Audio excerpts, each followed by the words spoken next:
수요 말씀 예배를 하나님께 드리도록 하겠습니다.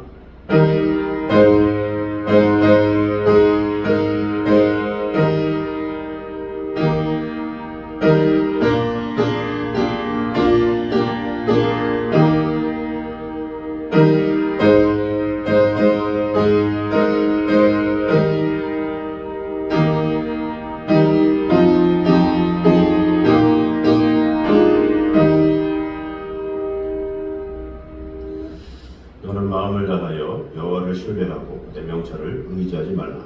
너는 범사의 그를 인정하라. 그리하면 내 길을 지도하시리라. 모든 상황 가운데 오직 주님만을 바라보게 하시고 어떤 상황에서도 우리의 지혜를, 우리의 지식을 의지하지 아니하고 오직 하나님만을 바라볼 수 있도록 은혜를 허락해 주신 주님 은혜에 감사합니다. 오늘도 하나님의 귀한 말씀으로 말미암아 우리의 지혜가 아닌 하나님으로부터 말미암는 놀라운 은총과 그 축복이 가득 임하는 시간 될 수 있도록 축복해 주시고 함께하여 주시옵소서. 예수님의 이름으로 기도드립니다. 아멘. 찬송가 324장 찬송하겠습니다.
사무엘상 18장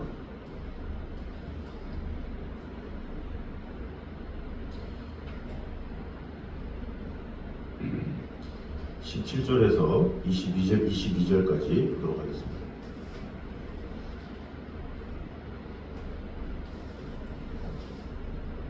사무엘상 18장 17절에서 22절까지 보도록 하겠습니다.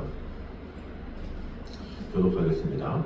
사울이 다윗에게 이르되 내 맏딸 메랍을 내게 아내로 주리니 오직 너는 나를 위하여 용기를 내어 여호와의 싸움을 싸우라 하니 이는 그가 생각하기를 내 손을 그에게 대지 않고 블레셋 사람들의 손을 그에게 대게 하리라 함이라. 다윗이 사울에게 이르되 내가 누구며 이스라엘 중에 내 친족이나 내 아버지의 집이 무엇이기에 내가 왕의 사위가 되리까 하였거든. 사울의 딸 메랍을 다윗에게 줄 시기에 무블렛 사람 아드리엘에게 아내로 주었더라. 사울의 딸 미갈이 다윗을 사랑하며 어떤 사람이 사울에게 알린지라 사울이 그 일을 좋게 여겨 스스로 이르되 내가 딸을 그에게 주어서 그에게 올무가 되게 하고 블레셋 사람들의 손으로 그를 치게 하리라 하고 이에 사울이 다윗에게 이르되 내가 오늘 다시 내 사위가 되리라 하니라. 사울이 그의 신하들에게 명령하되 너희는 다윗에게 비밀히 말하여 이르기를 보라 왕이 너를 기뻐하시고 모든 신하도 너를 사랑하나니 그런즉 내가 왕의 사위가 되는 것이 가하니라 하라. 아멘. 자, 오늘은 계속해서 다윗이 사울의 사위가 되는 과정 가운데 주시는 은혜를 보도록 하겠습니다. 먼저 겸손히 체질화된 사람을 하나님께서는 높이 들어 쓰신다는 사실을 볼 수가 있습니다. 17절과 18절을 보면 하나님께서 왜 다윗을 높이 들어 사용하셨는가 하는 것을 알 수가 있습니다. 당시 다윗이 어떤 인물이었습니까? 골리앗을 물리치고 이락 민족의 구원자로 떠오른 영웅이었습니다. 또 당시 사울은 골리앗을 물리치기만 하면 어떻게 해주겠다 이렇게 약속을 하죠.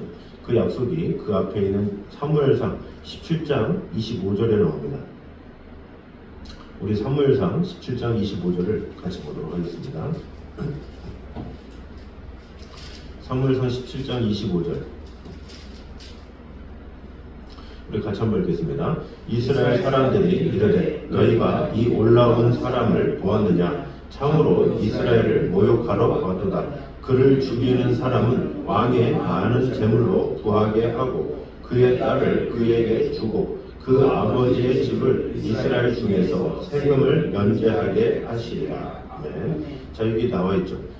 그를 죽이는 사람은 왕이 많은 재물로 부하게 하고 또 그의 딸을 그에게 주고, 이전에 개역 한글에는 부마로 삼고 이렇게 나오겠죠.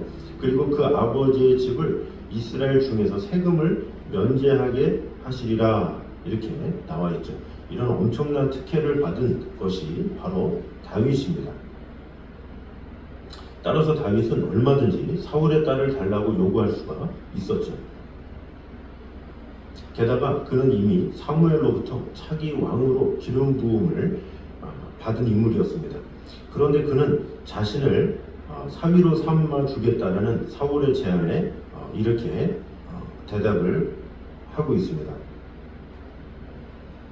18절에 오늘 읽었던 18장 18절에 다윗이 사울에게 이르되 내가 누구며 이스라엘 중에 내 친속이나 내 아버지의 집이 무엇이기에 내가 왕의 사위가 되리까 이렇게 이야기를 하고 있죠.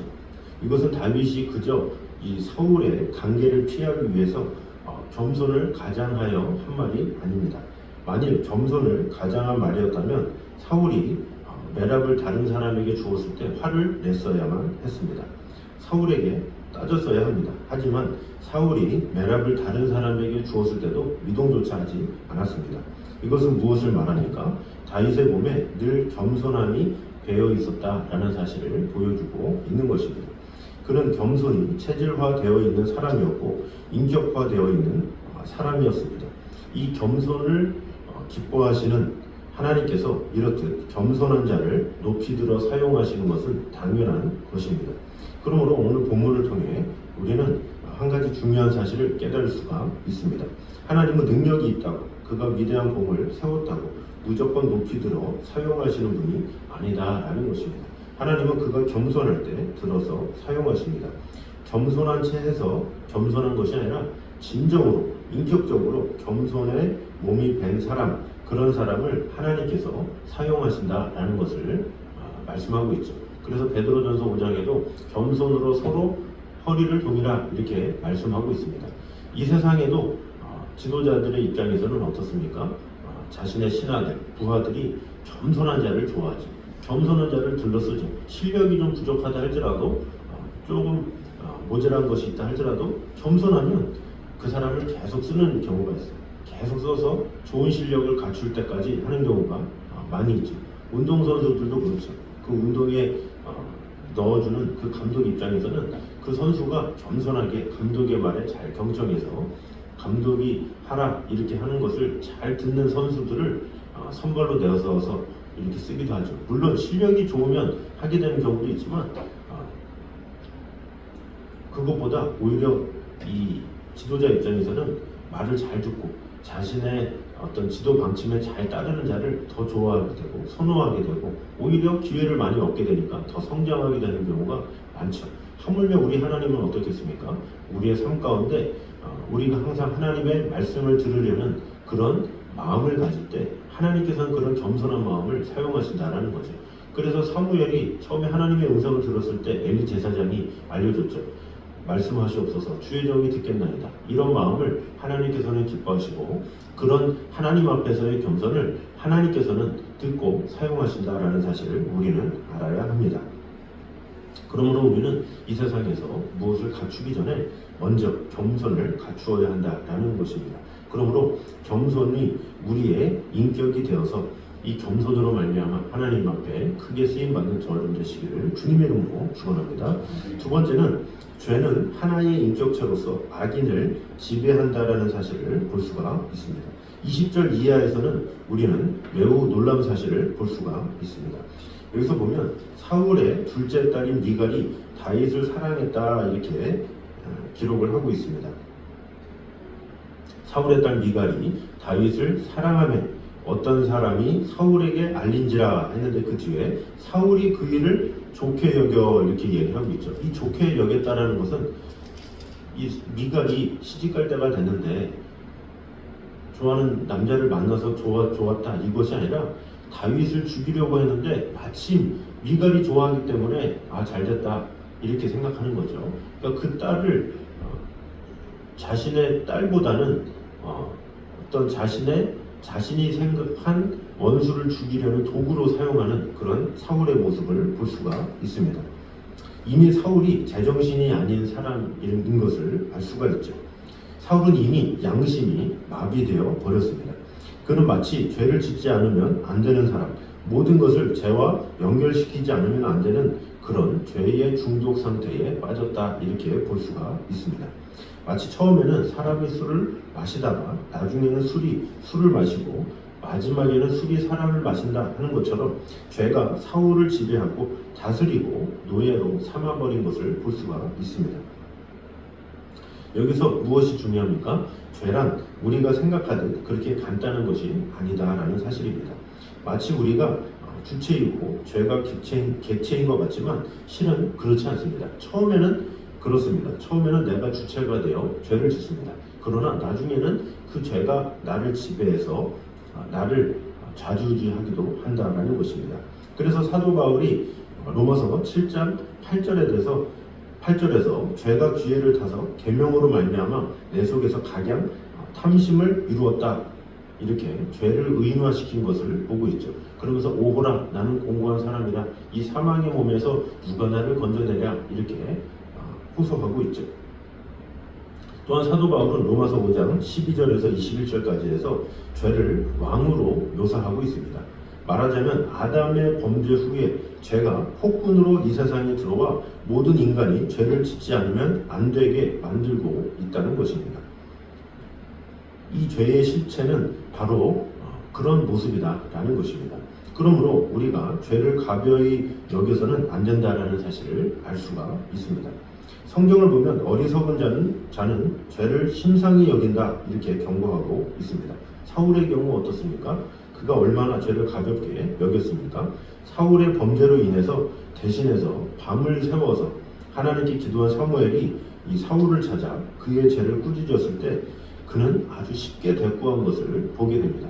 진정한 죄인은 자신의 죄가 두려우면 할 말이 없죠. 그러나 죄가 너무나도 가득해지고 그것이 사람을 지배하게 되면 양심이 화이 맞았다라는 그런 표현으로 인해서 말을 쉽게 하게 되고 실수나 이런 것을 쉽게 연발하는 것을 볼 수가 있습니다.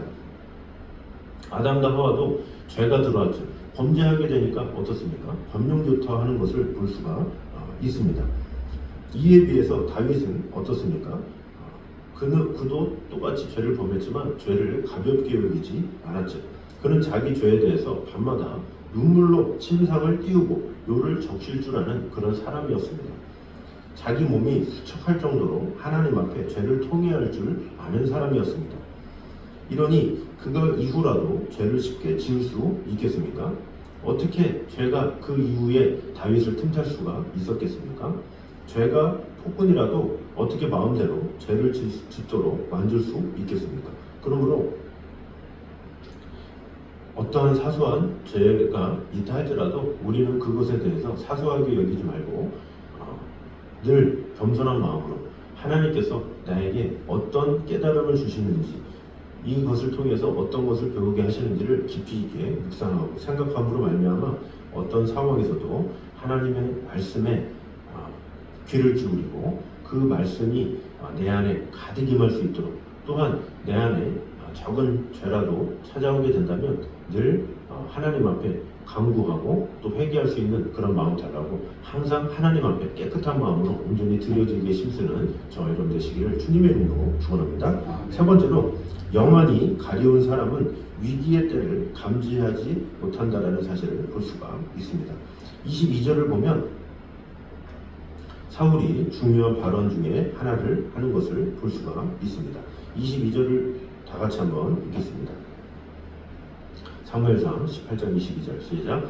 사울이 그의 신하들에게 명령하되 너희는 다윗에게 비밀히 말하여 이르기를 보라 왕이 너를 기뻐하시고 모든 신하도 너를 사랑하나니 그런즉 내가 왕의 사위가 되는 것이 가하니라. 아멘. 자 여기 보니까 모든 신하도 너를 사랑하나니 이렇게 말을 하고 있습니다.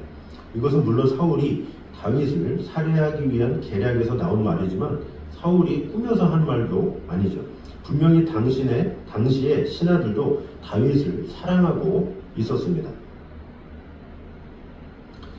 사무엘상 18장 5절에 이렇게 기록되어 있죠. 다윗은 사울이 보내는 곳마다 가서 지혜롭게 행하며 사울이 그를 군대의 장으로 삼았더니 온 백성이 합당히 여겼고 사울의 신하들도 합당히 여겼더라. 그러니까 사울이 얘기한 그대로 백성들도 사랑하고 또 사울의 신하들조차도 합당하게 여길 정도로 인정받은 그런 다윗의 모습을 볼 수가 있습니다. 그러면 이러한 사실이 말해주는 것이 무엇이겠습니까? 모든 사람이 사랑하는 자를 미워하는 이 사울 자신이 지금은 고립무원의 상태에 빠져 있음을 알 수가 있습니다. 본장 전체가 다윗에 대한 사랑으로 시작해서 다윗에 대한 사랑으로 끝나고 있습니다. 먼저 18장 1절에서 3절에는 왕자인 요나단의 사랑으로 시작하고 있습니다. 그리고 이스라엘과 유다의 사랑이 16절에 나와 있고 공주 미갈의 사랑이 20절에 나와 있습니다. 그리고 모든 신하들의 사랑이 22절에 나와 있고 다시 미갈의 사랑이 28절로 끝을 맺고 있습니다. 이쯤 되면 사울이 과연 어떻게 해야 되겠습니까? 자신을 위해서라도 마음을 고쳐먹어야 합니다. 그것이 옳은 것은 물론이거니와 자신이 살기 위해서라도 그렇게 해야 했습니다. 그런데 그는 지금 어떻게 합니까? 자신의 신하들 앞에서 다윗을 죽이는 것을 모의하고 있는 것을 볼 수가 있습니다. 그들 가운데는 다윗을 사랑하는 신하들도 있었을 것입니다. 물론 겉으로는 그들도 사울의 모의에 동참할 수밖에 없었을 것입니다. 하지만 진심으로 동참했겠습니까? 또 그러한 사울의 모습을 보면서 과연 신하들이 사울을 존경할 마음이 났겠습니까? 나중에 보면 그 자신이 오히려 고립무원에 빠졌고 그것을 나중에야 깨닫게 되었음을 성경에서 말씀하고 있습니다. 우리는 여기서 하나님께 죄를 범하여 영원히 가려지는 일이 얼마나 위험한가 하는 것을 깨달아야 합니다. 사람이 아무리 똑똑하고 훌륭하며 높은 위치에 있다 할지라도 일단 영원히 가려지면 남들이 다 알고 있는 것을 자신만 못 보는 경우가 많이 있습니다. 마치 벌거숭이 임금님처럼 자신의 모습을 보지 못하고 있는 것입니다. 그래서 꾀를 내어도 꼭 죽을 꾀를 냅니다. 머리를 쓴다고 쓰는데 이미 다른 사람들이 그 검은 속셈을 다 알아채도록 쓰는 경우가 많이 있습니다. 그래서 망하고 그래서 비참해지는 것입니다. 이 얼마나 안타까운 사실이겠습니까? 그러므로 우리는 자신은 똑똑하고 자신은 무엇이든지 잘하고 있고 자신은 다 보고 있다는 착각에서 벗어나야 합니다. 첫 번째 언급했던 것처럼 이 사울은 이미 겸손을 넘어섰죠. 교만한 마음이 득세했기 때문에 자신을 보지 못하고 자신을 비추지 못하고 그 모습 가운데 자신이 어떻게 해야 될지를 생각하기보다는 자신을 방해하는 다윗에게 모든 것이 초점이 되어서 욕심으로 가득해서 결국은 다윗을 죽이려는 그런 혈안으로 말미암아 모든 것을 잃어버린 자가 됨을 볼 수가 있습니다. 그러므로 우리는 항상 하나님 앞에서든 사람 앞에서든 우리의 영안이 열리게 해달라고 늘 간구하는 태도, 이것이 필요합니다. 그래서 이런 겸손함으로 하나님께 지혜와 계시의 정신을 끝없이 구하는 에베소서 1장 말씀처럼 그런 모습이 있어야 된다라는 것입니다. 그래서 주님께서 눈을 열어주셔서 봐야 할 것을 보게 해달라고 늘 간구하며 나아가는 것, 그것이 필요하다라는 것입니다. 이사야 6장 9절과 10절을 보면 이렇게 말씀합니다. 여호와께서 가라사대 가서 이 백성에게 이르기를 너희는 듣기는 들어도 깨닫지 못할 것이요 보기는 보아도 알지 못하리라 하여 이 백성의 마음으로 분하게 하며 그 귀가 막히고 눈이 감기게 하라. 염려컨대 그들이 눈으로 보고 귀로 듣고 마음으로 깨닫고 다시 돌아와서 고침을 받을까 하노라. 이렇게 말씀하고 있죠. 이거 말세의 때에 사람들이 듣기는 들어도 듣지 못한다, 깨닫는 것 같은데 깨닫지 못한다, 이렇게 말하는 것이죠. 이 오늘날에도 이 하나님의 지혜, 하나님의 이 말씀에 대해서 듣기는 들어도 깨어있지 못하고 또 알아듣지 못하고 그런 경우가 많이 있다는 거죠. 그 경우가 어떤 경우겠습니까? 겸손을 잃어버리고 나 자신이 똑똑하다고 생각하고 나 자신의 결정이 좋다고 생각할 때, 나 외에는 어느 누구 다른 사람의 의견도 필요 없다고 생각할 때 이런 마음이 들 때가 있죠. 그러나 하나님은 그런 모습을 싫어하신다는 것을 우리는 알아야 합니다. 잠언 4장 19절에는 악인의 길은 어둠 같아서 그가 거쳐 넘어져도 그것이 무엇인지 깨닫지 못하느니라, 이렇게 말씀하고 있습니다. 그러므로 우리 자신을 잘 보게 됨으로 말미암아 우리 자신을 가장 잘 볼 수 있는 방법은 하나님의 말씀 안에 나를 비치는 방법밖에 없습니다. 그 말씀이 나를 비칠 때 내가 어떻게 살아야 할지, 무엇을 해야 될지 분명한 방향을 알아서 주의 말씀은 내 발의 등이요 내 길의 빛이니이다, 이런 고백처럼 하나님의 말씀이 나를 세우게 되고 그 말씀으로 승리하게 된다는 것을 알아야 합니다. 그러므로 우리 모두가 어떠한 결정을 하든지 어떠한 일이든지 나의 생각으로, 나의 결정으로, 나의 지혜로 하는 것이 아니라 오직 하나님께서 주시는 말씀의 힘으로 하게 됨으로 말미암아 모든 것 가운데 하나님의 뜻을 구하며 나의 영안이 열려서 하나님께서 기뻐하시는 일들을 하기에 힘쓰는 저희들 되시기를 주님의 이름으로 축원합니다. 기도하겠습니다. 사랑에 감사합니다. 우리와 언제나 함께하신 주님, 겸손히 체질화된 사람을 하나님께서는 높이 들어 쓰심을 먼저 보게 되었습니다. 다윗이 하나님 앞에서든 사람들 앞에서든 겸손히 행했을 때에 하나님께서 그 다윗을 높이 세워주신 것을 볼 때 우리 또한 어떤 상황에서든지 겸손히 하나님 앞에 행하는 그런 성도들이 되게 하여 주시옵소서. 또한 죄는 하나의 인격체로서 악인을 지배할 수밖에 없음을 보게 됩니다. 우리 모두 죄에 노출되어 연약한 자들입니다. 그러므로 우리가 항상 깨어서 죄가 우리 자신을 지배하지 않도록 늘 깨어서 기도하는 그런 성도들이 되게 하여 주셔서 오직 하나님의 말씀으로 충만케 하여 주시옵소서.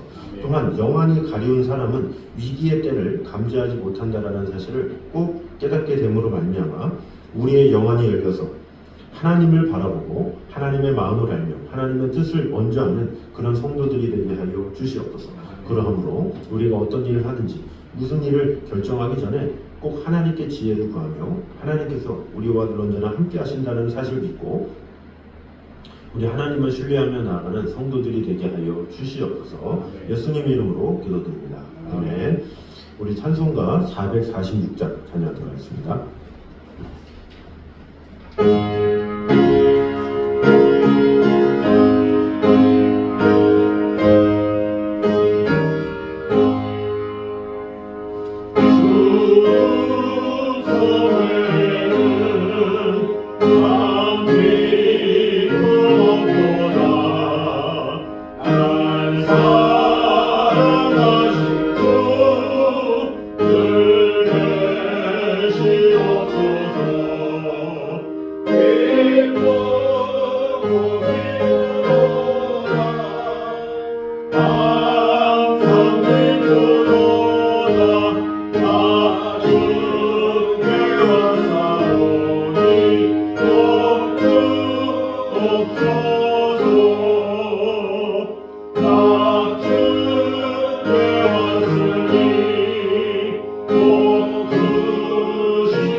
아버지 하나님의 무한하신 사랑과 성령님의 교통하심이 늘 겸손히 하나님 앞에 서기를 원하는 이 자리에 있는 모든 성도들을 위해 이제부터 영까지 함께 있기를 간절히 축원하옵나이다. 아멘.